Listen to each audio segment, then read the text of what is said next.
আমরা প্রথম দিক থেকেই ভাবছিলাম একটা সেন্ট্রাল জায়গা থাকা দরকার, যেখানে আসলে সবগুলো স্পোর্টসের একটা স্পোর্টস ভিলেজের মতো আমরা পৃথিবীর বিভিন্ন দেশে দেখেছি। যে দেশগুলো স্পোর্টসে ভালো করেছে, চায়নাতে ইয়াটা আছে।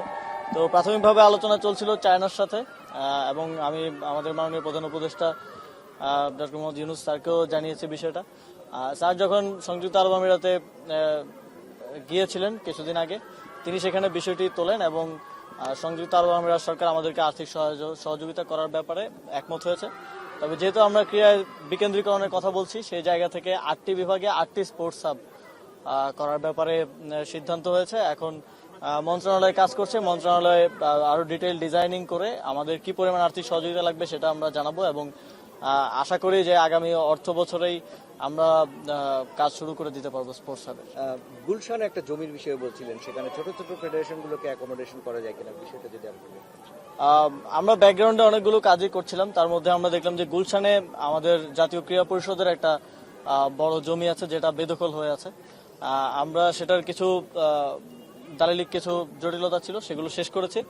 আমরা সেটা নিয়েও একটা ডিজাইন করা হচ্ছে, যে যেই ফেডারেশনগুলো সাধারণত ইনডোর স্পোর্টসের যে ফেডারেশনগুলো আছে, সেই ফেডারেশনগুলোকে সেখানে অফিস এবং স্পোর্টস ফ্যাসিলিটিস যাতে অ্যাকোমোডেট করা যায় সেভাবে একটা স্পোর্টস ফ্যাসিলিটি আমরা সেখানে করবো। আরবান স্পোর্টস সেন্টার নামে আমরা সেটা গুলশানে করব। এবছরই বাংলাদেশ গেমস আয়োজনের একটা বাংলাদেশ গেমস বুঝিনি, বাংলাদেশ গেমসটা কি এই বছর আয়োজন করা হবে, এই বিষয়ে আপনারা বলেছিলেন ওখানে?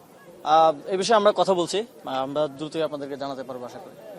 আমার একটু জানা ছিল আসলে এই বঙ্গবন্ধু স্টেডিয়াম জাতীয় স্টেডিয়ামে 10 জুন একটা খেলা হওয়ার কথা পরিকল্পনা করতেছে বাংলাদেশ ফুটবল ফেডারেশন। এখন বাংলাদেশ ফুটবল ফেডারেশন এইটাকে আপনার জাতীয় ক্রীড়া পরিষদের পক্ষ থেকে এটা কবে নাগাদ হস্তক্ষেপ করা হতে পারে যে জাতীয় স্টেডিয়ামে আপনার হামজা চৌধুরী ম্যাচটা প্রথম সিঙ্গাপুরের বিপক্ষে যে কাজ অলমোস্ট শেষ। আমার তাবিদ ভাইয়ের সাথে অলরেডি কথা হয়েছে। এই যে বাফুফে মাঠের ঘাসের আর একটু কাজ করবে, এবং আমাদের লাইটিং থেকে শুরু করে আপনারা দেখতে পাচ্ছেন প্রায় কমপ্লিট। আশা করি আগামী আমাকে যেটা জানানো হলো 20 দিন থেকে 1 মাসের মধ্যে ফুল মাঠ রেডি হয়ে যাবে খেলার জন্য। সো জুনে আয়োজন করতে কোনো অসুবিধা হবে না। আরেকটা প্রশ্ন হচ্ছে যে আসলে আপনাদের ক্রীড়াঙ্গন সংস্কারের উদ্যোগ নিয়েছেন, যে অত্যন্ত সাধুবাদযোগ্য কাজ। আমরা সম্বন্ধে দেখতে পেলাম যে একটা আপনি বলেছেন কিছুদিন আগে একটা সফল ফেডারেশন আর্চারি তাদের খেলা সরাসরি অলিম্পিকে যাচ্ছে, নেতৃত্ব সফল। আপনারা একটা কমিটি প্রকাশ করলেন, তারপর দেখলাম 24 ঘন্টার মধ্যে কমিটিতে বদল হলো, এবং কমিটি বদলের পেছনে দেখলাম যে সার্চ কমিটির আহ্বায়ক তিনি হুমকি দিলেন যে আসলে কমিটি তাদের না। আসলে সার্চ কমিটির সাথে মন্ত্রণালয় বা ক্রীড়া পরিষদের দূরত্ব কেন? না, কমিটির বিষয়টা একটু সমন্বয়ে হয়েছে।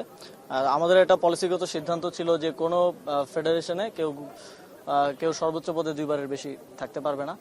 তো সেই জায়গা থেকে কমিটিটা পরবর্তীতে আবার পরিবর্তন করতে হয়েছে, এবং আমরা সমন্বয় করছি সার্চ কমিটির সাথে। আপনারা জানেন সার্চ কমিটির যেই কার্যপরিধি, তারা মন্ত্রণালয়কে কমিটির প্রস্তাবনা করবে, এবং এটা প্রস্তাবনা, সার্চ কমিটি চূড়ান্ত না, মন্ত্রণালয় চূড়ান্ত কমিটি দিবে। আপনারা জানেন এখানে অনেকগুলো বিষয় আছে যেগুলো আমাদেরকে দেখতে হয়।